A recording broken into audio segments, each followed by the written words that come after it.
Welcome back to the MPC podcast. This is episode number 22, and we have a special guest on, Coach Jake Nomchev, who is in town working with Austin Hatfield. And we thought it'd be a fun time to talk to Jake because he's in a unique situation where he still owns an affiliate and runs his affiliate in Birmingham, Alabama.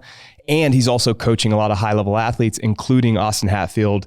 And so we're going to kind of pick his brain on what are the differences between coaching high-level athletes in the sport of CrossFit, and then also what it looks like to maybe train or prepare people for GPP, or just those that are in the gym that want to make a semifinal or want to make an online qualifier for a competition. So Jake, I'm going to go ahead and kick it off to you, maybe kind of introduce yourself and then talk about kind of what you've been through over the last 10 years in your affiliate and then what led you to here. Yeah, absolutely. So, and I've been on the podcast a couple times, so I won't go all the way back from the beginning, but I've been with MPC now since I think it was December of 2023. So a little over, I don't know, what is that, year and a half, right? Give or take. And before that though, I've owned my affiliate in Birmingham now for 6 years, I believe, maybe going on 7. It's been, years go by fast after a while. And so before I owned my affiliate though, I was doing individual programming. So like I had my own business that I ran that was just nothing but remote coaching. And it was a lot of athletes within Birmingham.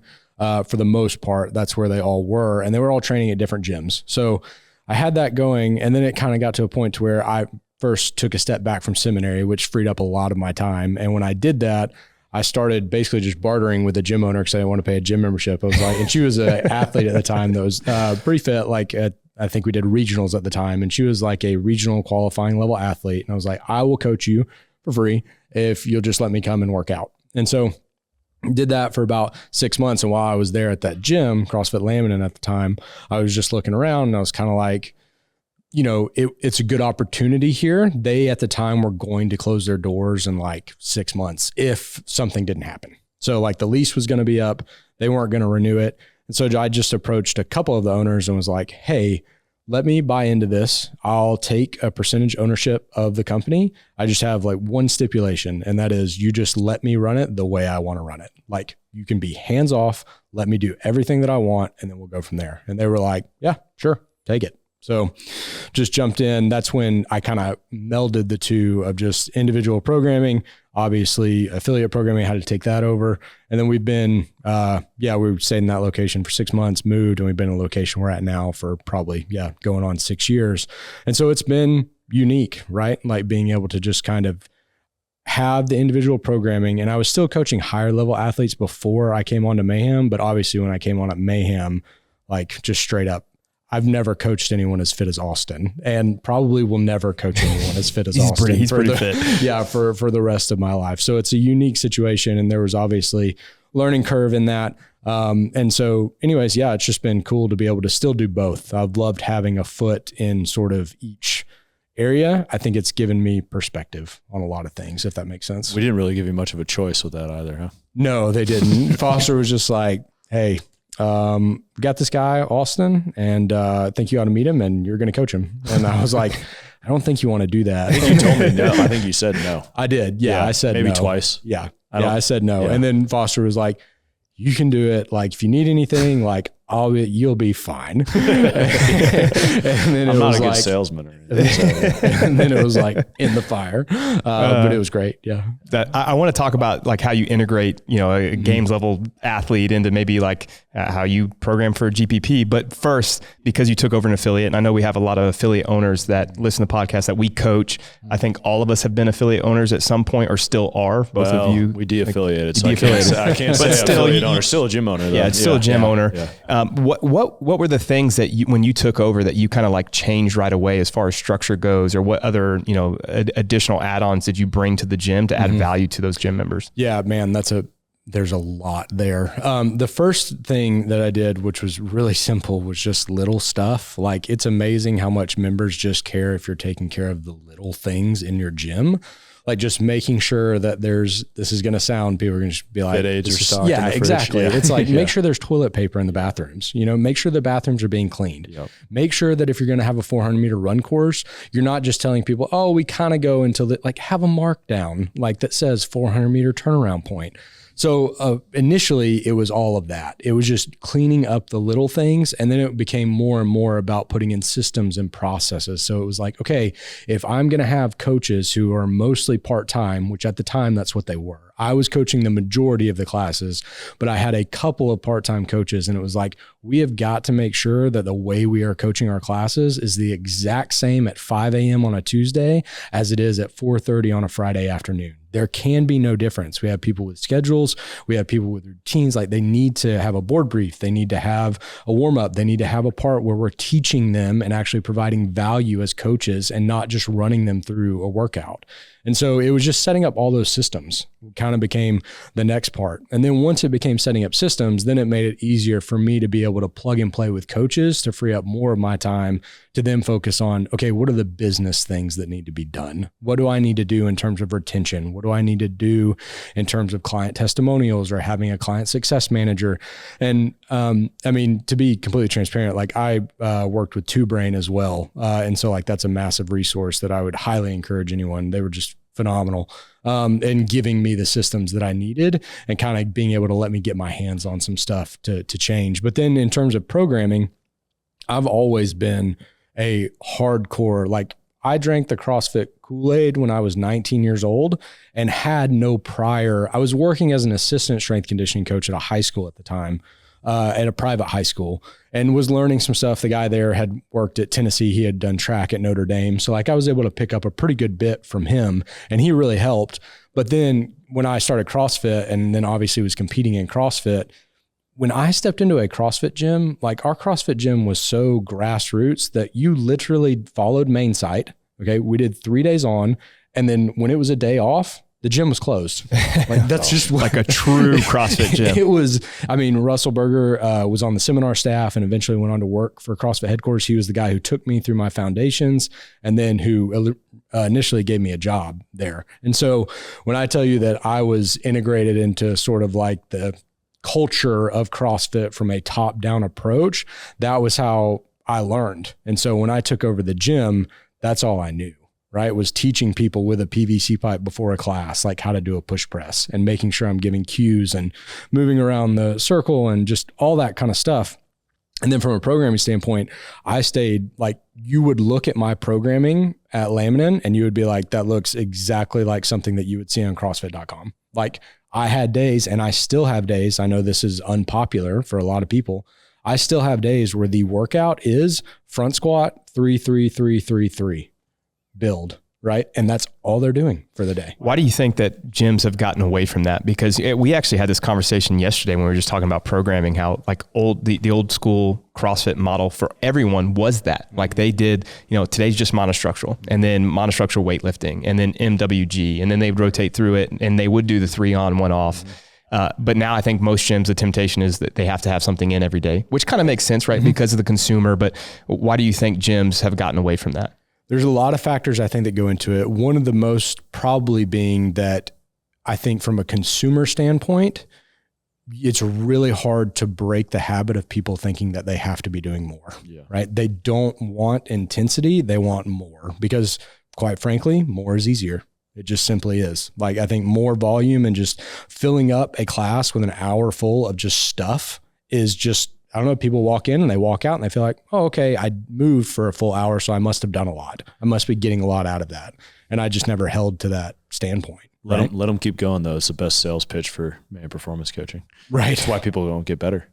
I mean, I had 2 sales calls on the way in this morning, and they were both the same story. 2 masters athletes, been doing affiliate workouts for a couple of years.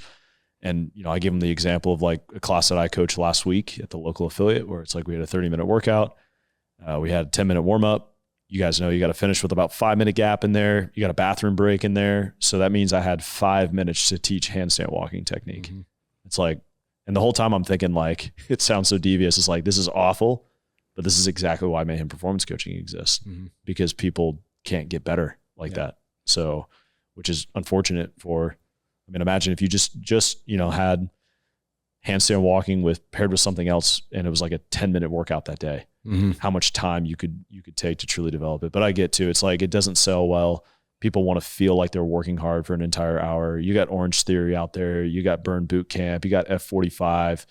Like, good luck competing, selling, 5x3 front squat. It's just tough. Like, whether we think it's good or not, it's just a tough sell. How do you sell it, actually? That's a great question. Like, if you had somebody come in and they came from Orange Theory and their first day was your 5x3 front squat, what's that conversation with them look like? That's a good question, because I'm the worst salesman in the world. So, and I am. You can ask this. I did sales for my gym for a very long time. I mean, probably for 5 years. It's only been in the past year and a half where I've been able to kind of pass that on to someone else now. But I would sit down in front of people and I would just ask them. I would be like, "What are your goals? Like, what do you want to get? Why are you here?" Right? Like, I want to hear that first. And I'm not exaggerating when I tell you half of those sales calls or sales meetings that I had, because I would do them in person, I would say, "We're not a good fit for you. There's a gym right down the road and I will give you their contact info. They are more of what you're looking for."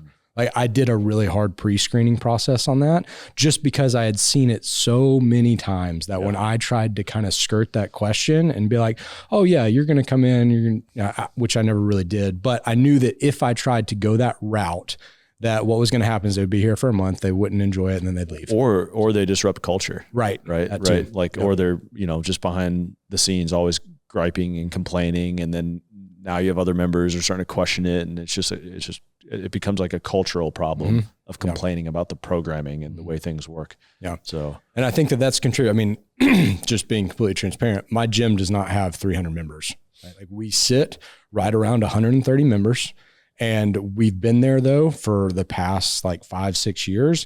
And our retention rate though is well above 95%, like awesome. Month over month. Yeah, like, wow. I'm not looking, and it's been there and the people are happy, and we are, every gym, I'm really authentic. So I'm not going to sugarcoat anything.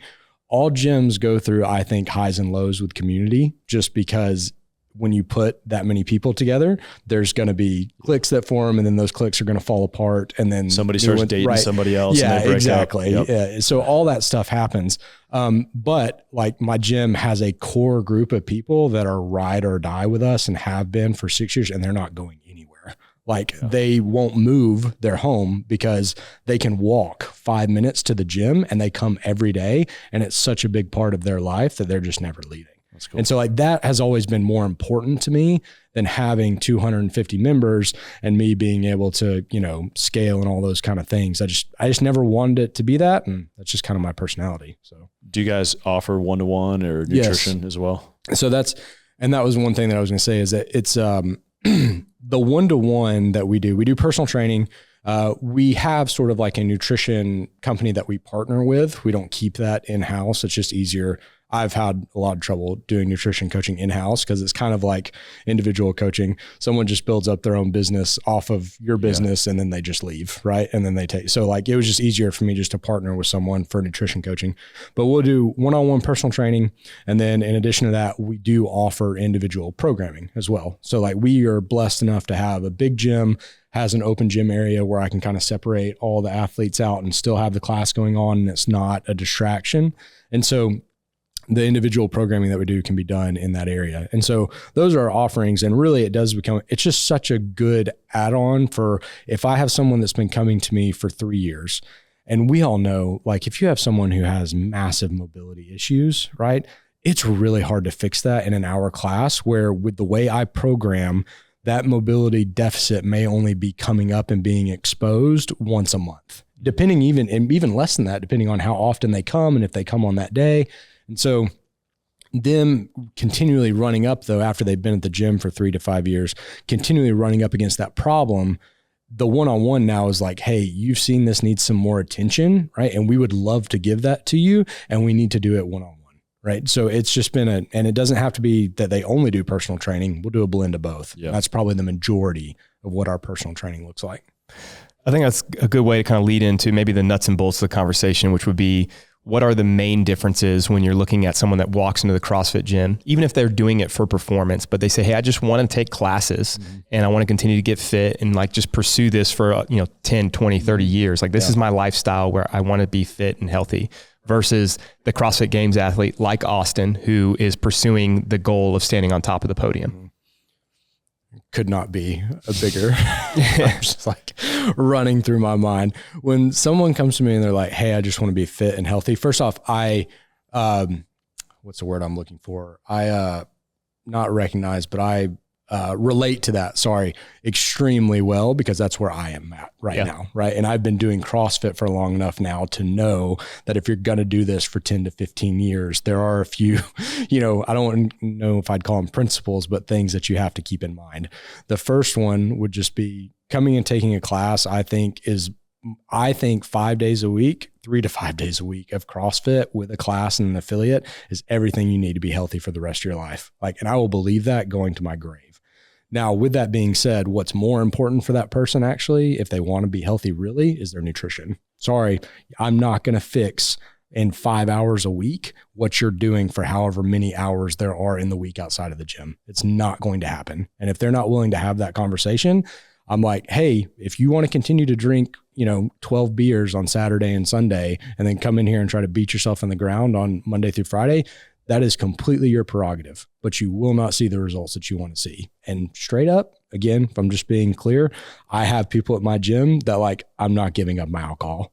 I'm going to keep coming in here and working hard Monday through Friday, but that's a non-negotiable for me. And it's okay, well, you just need to understand that there are going to be trade-offs, right? And then they accept that. Now, yeah, I think there are some people too, by the way, they're like, I'm going to train hard Monday through Friday so that I can go and do that on the weekends, which obviously, they're not going to get the same benefit. But I've heard that a lot from CrossFit, just the normal gym goer. Side tangent there, but we don't have to stick on this. But I think too many affiliates I've seen have fed into that too much. Becomes part of the culture. Yeah, we're going to go out Friday nights. We're going to go out Saturday nights. We're going to train hard. Then we're going to go out. We're going to eat pizza and we're going to drink. And then we make fun of Planet Fitness for offering Tootsie Rolls at the counter. It's essentially the same thing. It's come join our community so we can go party on the weekends. Sorry. Anyways, Go ahead, Jake. No. But then, so for that person, I really want to hammer nutrition and lifestyle. And in addition to that, I want to hammer to them consistency. I want to talk to them about what is going to keep you consistent for the next 10 years? It's probably not going to be coming in here, doing an hour class, going on your own, and then doing an hour of additional work. You're going to run yourself into the ground because you have a ton of other responsibilities, like a full-time job, kids, all these other things that you need to be taken care of. With the CrossFit Games athlete, this is your life and you better be committed to it. And I don't really have to worry about that with Austin or really I don't think any of us really have to worry about that with the high level competitors that we have, because they are so competitive and they want to win so bad that they are fully invested. Right.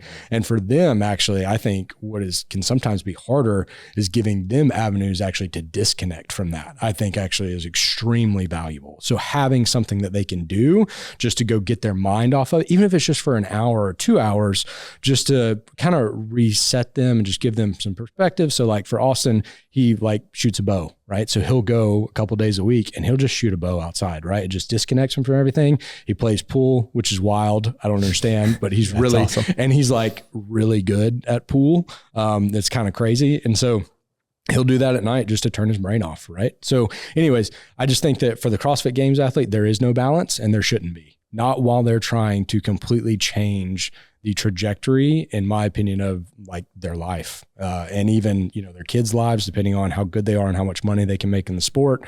There's sacrifices that are going to have to come with that. And it should be, not necessarily tempered, but there should be some strategies that you employ, I think, to help give them some space from time to time. And then for the regular goer, right, it's more so the stuff outside of the gym than even the stuff inside the gym, in my opinion.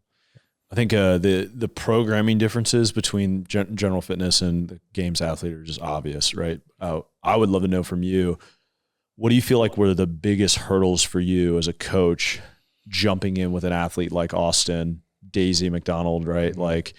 Some of these higher level athletes that you didn't have experience coaching before. Yeah, just what are some of the biggest challenges you had to face or hurdles that you've had to overcome or maybe you're still dealing with? I hope we have a lot of time. No, I think the first one was, that the high level, elite level athletes in the sport can handle a lot.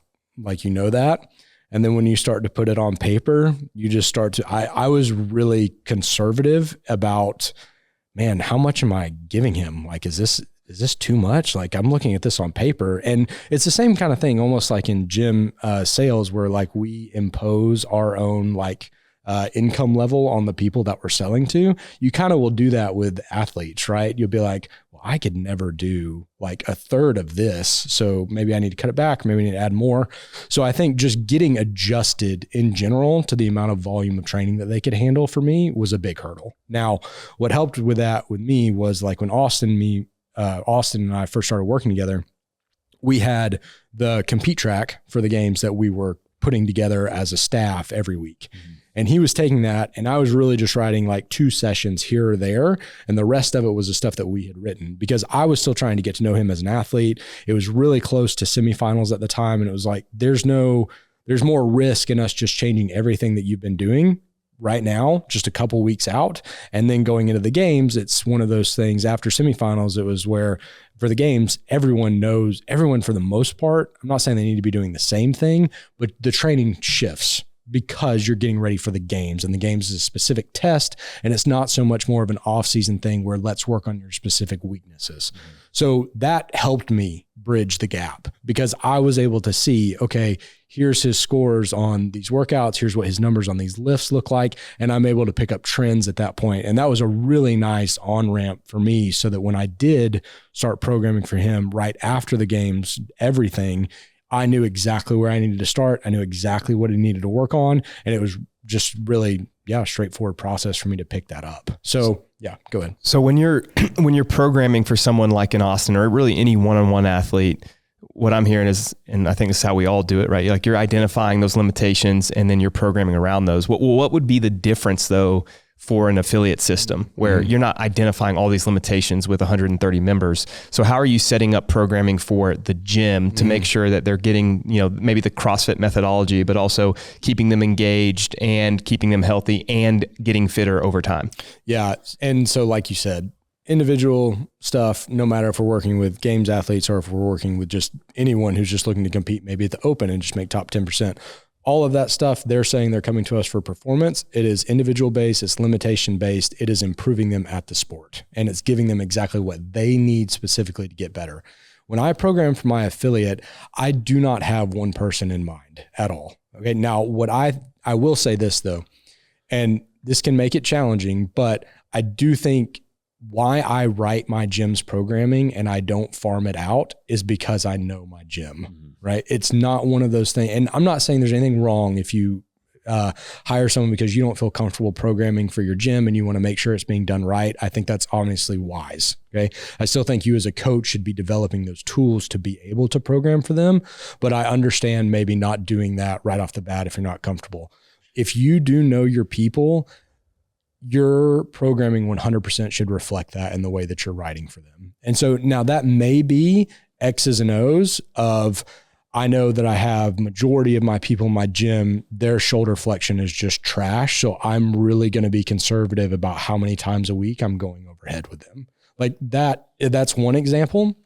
Another example could be my gym community Thursdays, for whatever reason, is always really low attendance. So you know what I'm going to do? I'm going to make that day look really fun to try to bump up attendance. Or I'm going to go the other route and I'm going to do maybe stuff just knowing it's going to stay low attendance.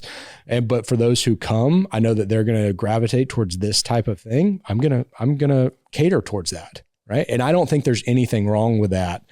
From a gym, you're giving your people what you want and you're trying to best serve them. Yeah. And so in one sense, he would say it's really not all that different. You're just taking the large group of 130 and going, what are the limiters? Mm-hmm. So I used to do I would always do it by hand. I always wanted to make something nice, but I would do I think it's called a spider chart or graph. You have like a little circle and then all these rungs coming off. And then I would have like little rankings of where I wanted our affiliate members to be, like whether that's like, I want everybody to be able to do minimum 10 push-ups. And then it's like upper body pressing gymnastics. You have all these rungs on the ladder. Maybe the most advanced is like everybody can do 5 strict handstand push-ups. Mm-hmm. And I would score the average on where they're all at. And what's kind of cool is when you would kind of like draw the lines, you would see right where their biggest deficits are, areas of opportunity. And then I would bias the training in that direction for set cycles. It was actually very similar to individual coaching. Mm-hmm. You're just taking the average of the whole. And then you're keeping it varied. Mm-hmm. You'd have like those anchor days that you're rotating through and then trying to maintain everything else. But I just couldn't just wing it. Like I've heard man, I've heard other people talk about affiliate programming on podcasts. I'm like, I just don't understand how they're doing it. Well, like, you're going far more in depth than I do. Yeah, I don't do a spider chart. So I would do it by hand. It sounds really fancy. Like it was like on a really fancy, I would do it by hand, like literally on a blank sheet of paper, but it just helped. I have to have a plan. Mm-hmm. Yeah. But you're doing the same thing. Yeah. And I've gone through different, like now having done it for, I don't know, 7 years. And even before that, I was programming for gyms that I didn't own. So for 10 years now programming for a gym, I've tried certain things out. Like I've tried to put together cycles for my gym where Monday is a specific focus, Tuesday, similar to the way we would write a skeleton for an individual client, no different. And it's just, I had never found that to be that effective. Well, people come different days. Exactly. Yeah. And it's like, this is just it's not working the way I intended it to work. Yeah. And so scrap that. And like right now, what I've been doing for the past couple months is I have one benchmark day where I literally pull a benchmark from CrossFit.com, either a hero workout, a girl workout, or maybe it's an old games, old regionals workout. I do one of those a week. And then another day of the week I have is just strength. So it's strength and it's accessory. And then I fill in the rest on top of that, with Thursday always being a really long mono piece, right? Like, and I can keep it that broad, but even just having that little bit of a structure just makes it so much easier for me to get my hands around it when I go to do it. So, all right. I want to talk about Hatfield because this is what I'm interested in. Yeah. You don't have to give away any secrets since we're coming up on the games, but I'd be interested to know, like, over the last year. So you came in, you started coaching him, as you said, going into the games last year. And a lot of that was he's following the compete track. You're kind of blending some stuff that you knew that he needed, but you got a lot of information in that probably 2-month period of like, okay, these are the things that he needs to work on. And then he goes to the games. He did really, really well, but there were some workouts that were exposing. So then over the course of the last year, kind of what were the key elements that you wanted to make sure that he got better at, and what are you guys working on now? Yeah, 100%. So in the games, he did do well. He had just a ton. The games was not a exposure of his fitness per se. Like, it did not expose him in the sense that it exposed flaws in his fitness. It exposed him in the sense that it exposed flaws in his execution. And we knew that was it was not a matter of you're only fit enough to come in 10th. If he executes on all those events, I'm just going to tell you it would have been very entertaining for the last workout. So anyways, after that, moving forward though, he had never prior to this, because he had only followed compete, he had never prior to any of this done any type of aerobic base work to build up. And so we hammered that for 3 months coming off of the games, and then going into Wadapalooza, his engine was, in a better place, I feel like, than it's ever been prior.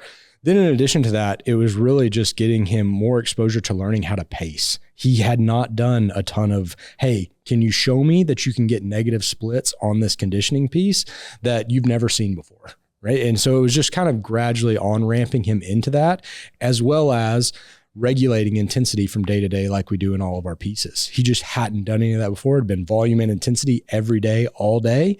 And there was this is what we really need to focus on. And so we're going to make sure that you have everything you need energy-wise, recovery-wise going into this for this to be improved. And so that's broad, but that's off the top of my head, because he was also a unicorn in the sense that there were no strength lifts that he needed. In the sport, it's very rare that you find someone that you're like, they literally don't need to do any strength work, like none. And if anything, they just need strength endurance, and it's going to be a different ball game. So, man, how much easier is it to program for someone that already has all the strength numbers? I know the people that are listening, even if you're strong, there is, to your point, it's everything but my snatch, everything but my front squat, everything but my max thruster. You know what I mean? And they still have to work on that, which means that you're spending a lot of time in their training, in their programming, to not interfere with them getting that number up. What's a mistake you feel like you've made working with them? Either like in any aspect, program design, coaching, relationship, anything. Oh, there's a lot. Obviously, if you saw his Echo Bike performance at WFP, I screwed that up. So no, we had some work to do there in terms of how we structure our approach to that, just energy system wise, which both of you guys have provided a lot of input into. I think, again, for me, and I'm still trying to learn this lesson, is just, you have to understand that these athletes are accepting the risks that come with the sport. Because I've coached so many people who just want to be healthy, I'm always aware of the risks of, like, I don't want to get anyone injured. I don't want to hurt anyone.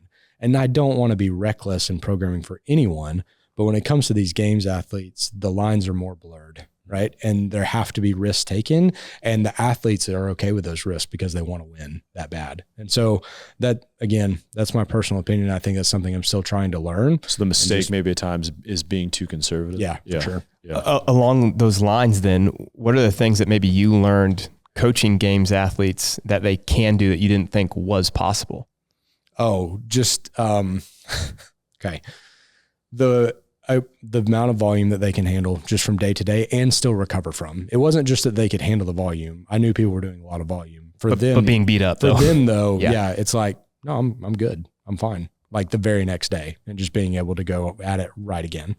That was probably the biggest thing that I had to adjust to. And then in addition to that, I really had to adjust with being creative and how I wrote workouts so that he did not absolutely destroy himself in like a regular AMRAP that I would give maybe a lower level, but they couldn't move through it as fast. Yeah. And he gets, 100 ring muscle ups done in a conditioning piece. And it's like, that was a mistake. This is one of the wildest things when you're working with higher level athletes, because most workouts, even the most simple ones, have bottlenecks naturally built in for the average gym goer. If it like ring muscle ups is a good example, because like, even if you're good at them, like there's a limit. Oh, after a 30 in this workout that I'm going to have to take long breaks. Mm-hmm. But with someone like a Hatfield or any really good high level athlete, they just keep chipping away round after round. And then in a 20-minute AMRAP, they are totaling, the contraction volume is triple sometimes what the average person's doing. And that can be tricky when you're writing a program. We talked about that with Seth yesterday, right? On the mentor call, where I was watching him just die in these intervals. And I thought they were written conservatively. I was like, this will be fine. This is going to be nice and aerobic. And he's just, and I'm like, oh my gosh. Like, I'd be interested to hear from you guys. How do you then write for these higher level athletes with that in mind? Is it just more exposure to it? Because I think one of the things that coaches are doing is that they are still biasing it based on their own ability to do certain things. Like I've ran into this in the past of like, man, this is really hard, because I'm thinking it's really hard for me because I'm not good at that thing. Like for example, even now, my strength numbers are pretty poor compared to like a games athlete. So if I'm writing, he probably needs 315 pound cleans in this workout. Now I'm going to do 275 because that's more appropriate for what I could do. But if it's an aerobic workout, because I'm still fit, then it's like, I'll push him really hard here. So I'm just biasing my own that's my natural inclination based on what I can do. So how do you guys kind of like mitigate that in your brain as you're writing a programming? Isn't that why you're here this week? Yeah. 100%. Actually, that's a really good point. Yeah. See them. Right, write it and then see them, watch them do it. Yeah, so that's where Dom has a distinct advantage. 100%. Being with them every day. That's where we honestly lean on Dom a lot, right? Like to be like, Dom was the biggest help for me coming here because he had been coaching in person so much with these higher level athletes. Yeah, and where I could come to him, right, and be like, is this like same thing as you, Jake? I struggled with the same. Is this appropriate? Right, like I just didn't know what was right. I'd never been at that level before. I'd never been around a ton of people at that level before. So that was a huge learning curve for me as well. Coaching in person, I don't know what else you would add. Coaching in person and exposure, without a doubt, of just that capacity and having to be engaged with that day to day. Yeah. That is what gives it. And I don't write AMRAPs anymore because for that reason. So it's just all, stay away from it. Just all work, set work that I want them to do, because I just know I can control that more now than whereas before I would look at it and be like, I want them working for 2 to 3 minutes. I'm just going to write an AMRAP. Yeah. So, and don't get me wrong, those still have their place, but see them in person, ask for as much possible feedback as you can as well. Like, especially if they're remote, you have to continue to pry and be like, what was the limiter? What slowed you down? How fast were you able to do this? So on and so forth. Just that data is invaluable. Yeah. What about movement selection? This is another one I think that's challenging for coaches. If you have a higher level athlete, there are specific things that are tested at the games that aren't tested elsewhere. So how are you thinking about that throughout the season to make sure that they're getting exposure to those movements? Yeah. And it varies throughout the season, like you just said. So leading into the open, and we're still probably doing, I would say actually at the open, it's about half and half, where he's still getting a good bit of exposure to games training stuff, just because we're not trying to peak for the open and we are trying to keep the long game in mind. Now, when it comes to an in-person qualifying event for semifinals, you can't take any chances there. So you also have to keep in mind now that because it's so varied and broad with the in-person qualifying events, the stuff that you used to only see at the games, you may now see at the in-person qualifying events. So then it actually ramps up more going into those if you know that that's going to be something that could be tested. If it's not, then you would back off on those leading into those events because you know that this is the one weekend that they have to lay it on the line and they have to be ready for, you know, what I think when I think of those events is pure CrossFit, couplets, triplets. You're not doing a lot of flip sleds. You're not doing a burden carry. You're not, you know, burden run, all that kind of stuff. But then now in-person qualifying event is over. WFP is over. We've got 2 months going into the games. Every session they're touching games training implements that we even possibly think could come up. So if that's doing pegboards, those are something you're only going to see at the games. A lot of strongman yoke carries, all that kind of stuff. He's getting exposure on that every day right now leading into the games. And I think that's probably going to be the same across the board, or should be for most games athletes who have qualified for the games. Now is when you get exposure to it. I'd also be interested in just like talking about how you communicate with higher level athletes with their mental game. Watching Hatfield at the Classic in the rope climb workout, and in workout 1 too, because the way that he paced that and was able to still hang on with Mertens just squatting like a bat out of hell. Like it was just so impressive. Ding, ding, ding, ding. Hatfield, it was one of the best executed performances I've seen in CrossFit in a long time, in that you could tell he was almost on the edge, but he was able to maintain his composure and then obviously get up the rope again without having to chalk. Is that something that's just innate in him, or is that something that you have tried to coach and teach? Well, wait, pause a sec. You don't say it's all innate, because the amount of rope climb efficiency work that you guys but did. But not cut rope climb. Oh, touche. So if you guys have seen that. Well, no, you're talking about the Classic. Yeah. Pull up the syndicate tape though. You got to take some credit for that. And that I mean, there was, talk about that, like how you guys addressed that. We did cut rope climbs yesterday, by the way. So Dave, you can throw those in there now. No, I would say, so let's talk about, for one, he is a gamer, and there is no doubt about that. And anyone who's been coaching for any amount of time, you know who those people are, and you don't have to. And I had to learn that with him, to be frank, in terms of just leading into a competition and my confidence level going in of like, where are we at with our fitness level? What's realistic here for me to be able to expect? And now, after having coached him for long enough, I know that when the lights shine the brightest, that's when he's the fittest. And honestly, I do think though that comes from extreme consistency across the board in every training session that you're doing. And I don't want to get too far into it. Let me just say that his training is, very good day to day when I see everything that he's doing. So there is that. Now, on the workout, like with the rope climb and even with that first workout, I'm not going to take credit for it, but I do think putting your athlete in a position to be able to be confident and to be able to hit the gas pedal when they need to and know that they have it, that is a huge element of it. And like that thruster rope climb workout, we were talking the 27 dumbbell thrusters, right? I told him, I said, break these twice. And he was like, twice? Why? He's like, I was going to go maybe one. I was going to think about going unbroken. I was like, no, I'm telling you, your cycle speed is fast enough. You don't need to fatigue your grip holding on to those dumbbells going into that. Give them a bit of a break. And then on the 15 and the 9, you can hammer it, right? And that's exactly what he did. And he was able to have the gas to go into it at the end there to be able to do it. So one, he's gotten more confident just because, like you do anything, imposter syndrome goes away the more you do it. So the more him stepping on the floor and going up against these guys, the more his own confidence grew. But then it's also just putting him in situations to where he can be successful and have that confidence. So would you say that's the same? I know there are a lot of athletes that even if they're not trying to, make it to the games, they're trying to make it to a local competition and do well. And they struggle with the mental side of the sport. Mm-hmm. It's really hard because most people don't have consistent training sessions, right? Like you go into the gym and you have a really good day and you tie your identity to that. Mm-hmm. And then the next day you miss a clean and then you tie your identity to that. And then, it's all these ups and downs, these highs and lows. Would you say it's just exposure for those people, or what else would you give as far as recommendations to help them kind of be a little bit more even keel despite the wins and the losses? What do you think?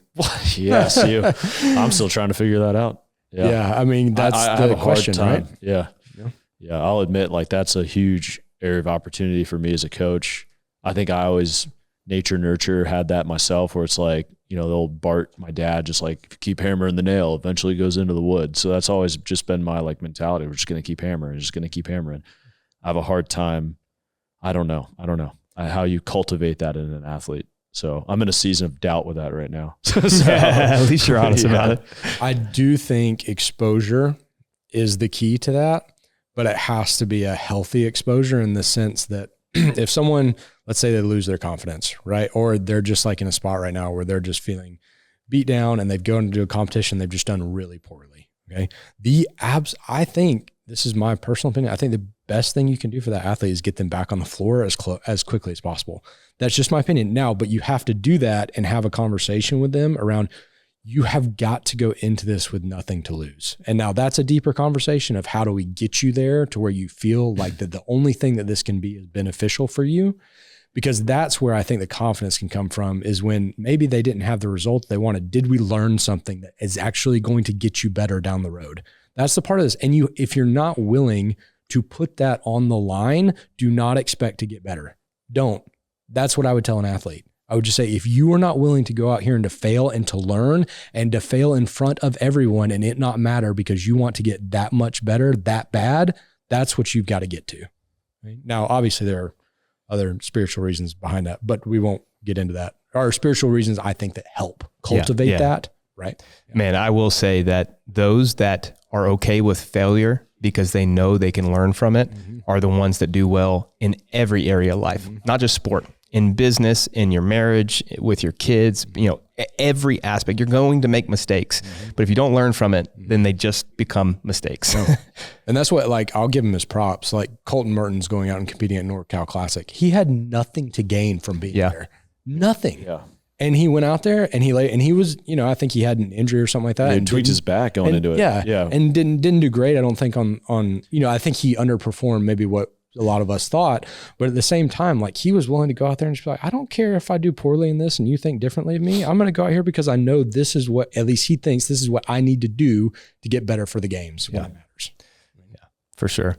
All right, we'll wrap it up because I know, Jake, you got to get back to gym and Coach Austin. So I think 2 questions, and maybe both of you guys can answer these. Number one, what would be one just piece of advice you'd give to the affiliate owner or maybe the coach in the gym that they could do to improve the class environment? All right. And then number 2, same thing. What would you do with your higher level athletes? One word of advice for the coaches out there that are listening to this. That's such an awesome question. Yeah. Right, so the first is what advice to the affiliate owner? One word of advice for the affiliate owner. You guys, Jake, both run gyms. For the affiliate owner and for the coaches that want to improve their product on the floor, we can call it product, we can call it coaching. Coaches have, this is the simplest thing you can do. 1, do not let anyone walk in your gym without saying hello to them and telling them their name. I know that is so simple. It's also really hard. It is really hard. And it goes a long way. The second thing, if there's an athlete that comes into your class and they walk out of your gym after an hour being there and taking your class and they did not get a piece of helpful information from you, they have no reason to stay at your gym. None. CrossFit is free. People can get a home gym and do it on their own. They're paying for coaching. Coach people. Get in there, get your hands on them, and serve them. That's what they're there for. Put the coffee cup down. Yes. Please put the coffee cup down. And I've been there for coaches. I've been there and I know what it's like to coach 6 classes a day. It's exhausting. It is hard. It is hard to bring that level of just excellence to everything that you do. So like, I say that with a lot of sympathy and a lot of grace because I've coached plenty of classes where what I just said, I did not do. So that's good. I thought I was going to get out of that one. It was in the coffee cup. That's your advice. Yeah, put the coffee. Oh, that's my pet peeve, man. I just can't. Maybe that's nitpicking. I just can't. Why are you saying that? Yeah. It's just when you're coaching, it's like the shoulder leaned on the rig while you're like sipping a drink. I just can't. I don't know. But I would add to that. I wanted to see what you said first. I was going to go like, honestly, the simplicity of saying hello, like relationship building. I would add to that, like you said, have everybody walk out with something, right? Coach them. I would add, if you want to see real sustainable change, you have to find a way to coach the whole person. right? Like you were saying it before, like nutrition, lifestyle. I don't care if it's not even a product that you offer, like you don't offer nutrition coaching 1-to-1 or something like that. Man, do something, like give education to those people, do a little 2-minute talk at the beginning of your workout in your brief or during your cool down, or, post it in your Facebook group for your gym. Like do something to add value to the rest of the time where they're outside of the gym. Because, if most affiliate owners, I think, and coaches who are there are truly passionate about seeing people's lives change. But how many people do we know that walk into affiliate and they go for 5 years and you don't see any change, right? Like, and I'm not talking about spirit. I'm talking about real, actual, like health marker change, right? Like, not just like emotional or spiritual, which can occur without that, right? So find opportunities to coach the whole person is what I would say. What was the one about athletes? That's good. Yeah, I mean, you can answer this just maybe for the coach or the athlete that's listening.